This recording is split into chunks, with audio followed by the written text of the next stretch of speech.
Welcome to The Real News. I'm Mark Steiner. Great to have you all with us. The impeachment hearings are scheduled to begin tomorrow.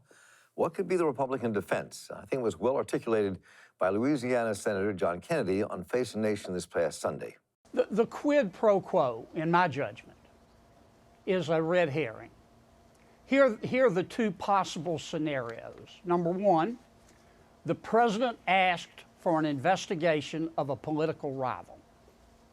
Number two, the president asked for an investigation of possible corruption by someone who happens to be a political rival. The latter would be in the national interest. The former would be in the president's parochial interest and would be over the line. I think this case is going to come down to the president's intent, his motive. Did he have a culpable state of mind? For me, Margaret, there are only two relevant questions that need to be answered. Why did the president ask for an investigation? Mm-hmm. And number two, and this is inextricably linked to the first question, what did Mr. Hunter Biden do for the money? So the Republicans are searching for a defense, but what do they really have? Is there a there? Many progressives argue that there is no there with Ukraine Gate or quid pro quo. Is that real? Clearly, Republicans are panicking. And on the verge of public impeachment hearings, some argue politically that impeachment might enhance Trump's chance of victory in 2020. Others say no effect at all, but we don't know any of that.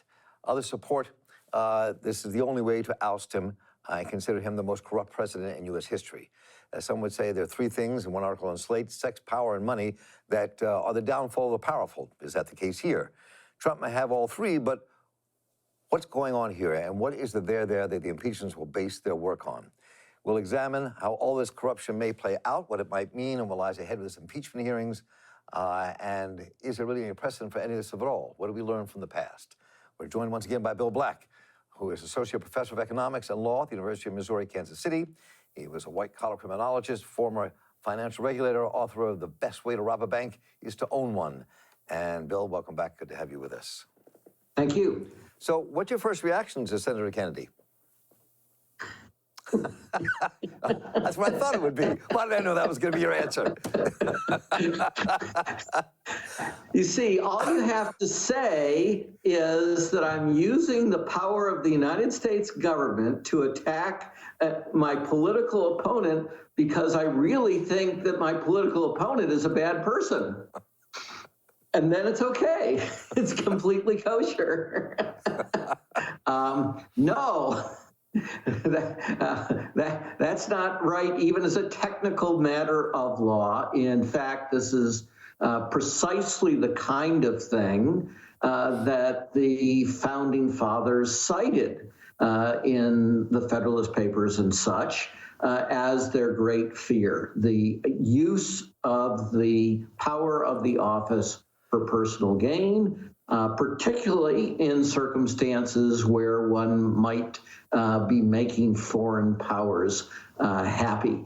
Indeed, one of the earliest impeachments in the history of the United States was for a federal official who was, in that case, involved in machinations with the United Kingdom against the United States of America. So if they try to make that their legal defense, it will fail. But of course, law has its limits in the impeachment process, which ultimately is inherently a political act as well.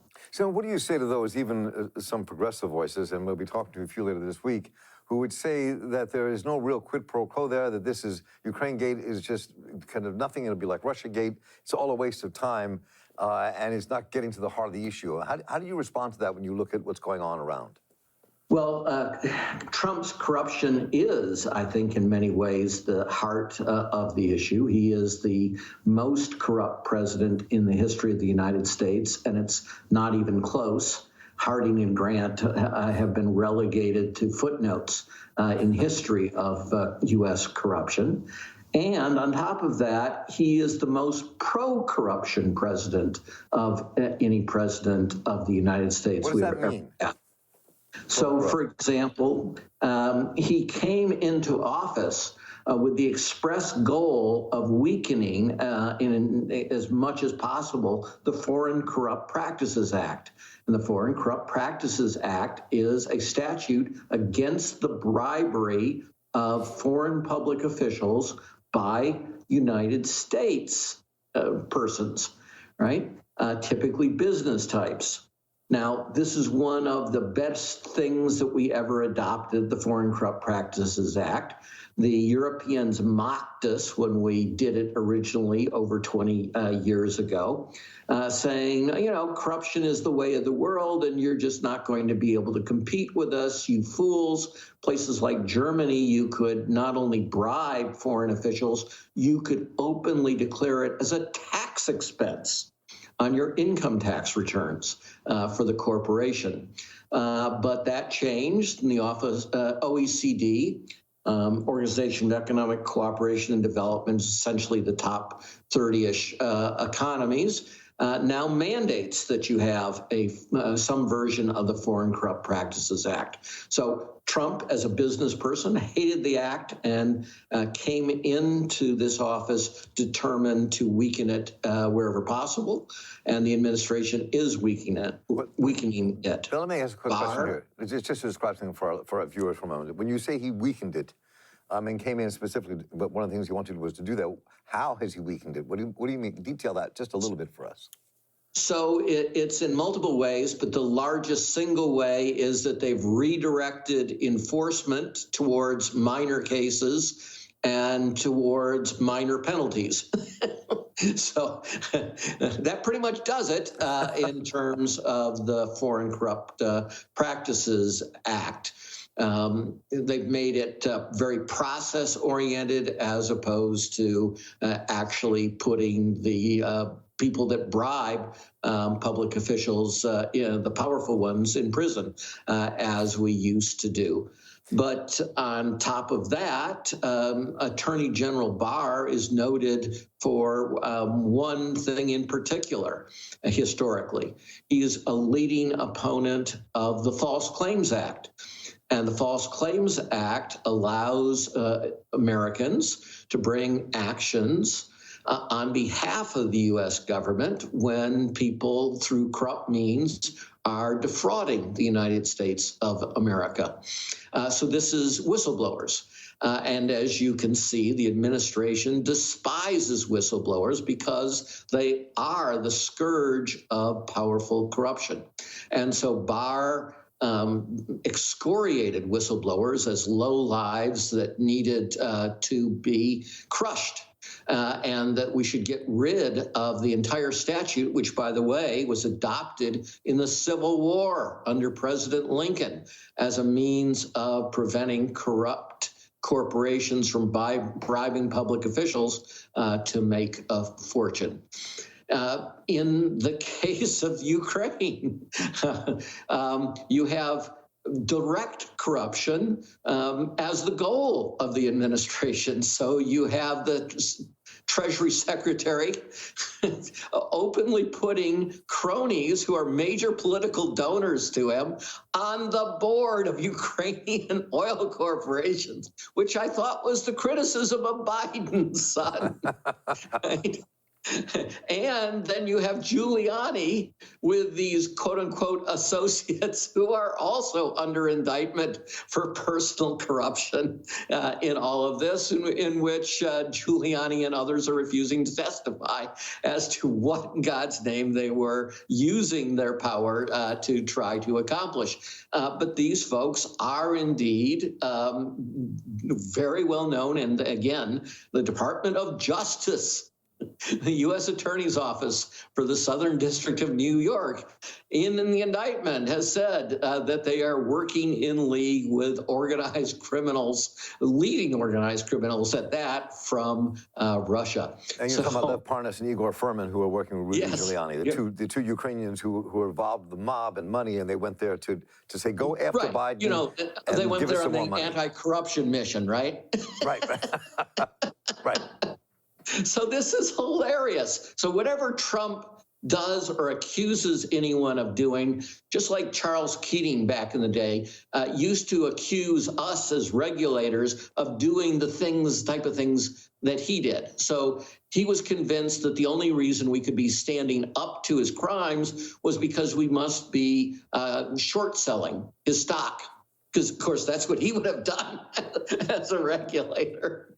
Of course, it never entered our minds to try to do any such things. But that's what he always accused people of, precisely the kinds of things, securities fraud in his context, that he was doing. And so Trump instantly goes to corruption because that is what he does. Indeed, we just settled a case in which he ripped off the charities.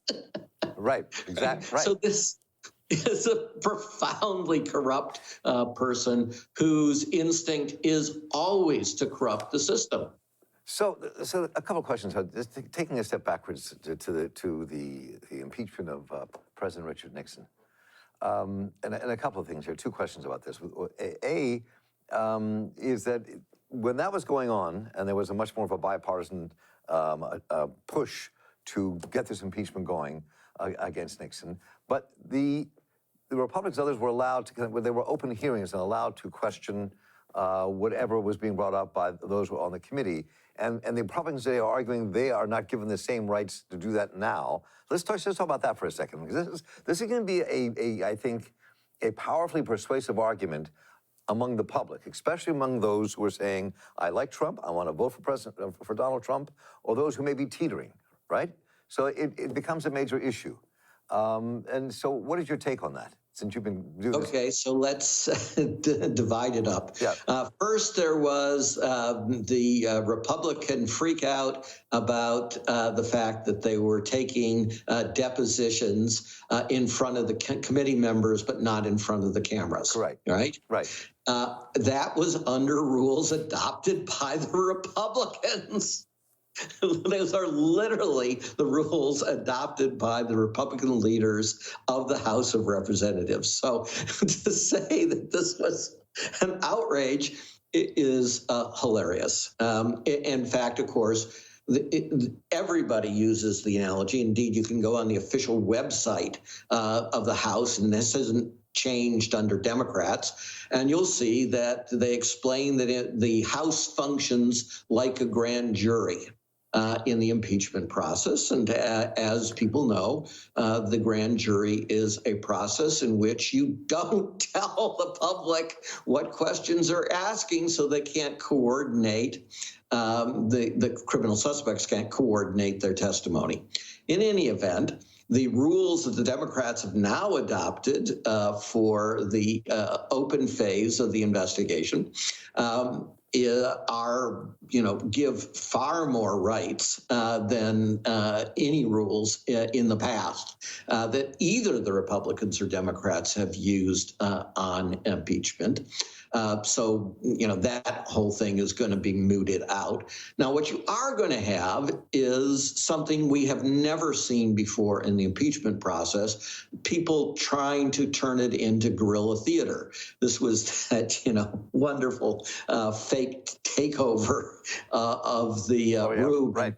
And such. And you've seen the special appointment of Jim Jordan, the disgraced former wrestling coach of Ohio State, because he's quite willing to do anything and everything for Trump. And he's clearly going to try to stage guerrilla theater, and he's going to try to out the whistleblower to intimidate not just the whistleblower, but more importantly, from their perspective, anybody from being a future whistleblower. And they're going to attack the Bidens, even though that actually has nothing to do with all of this.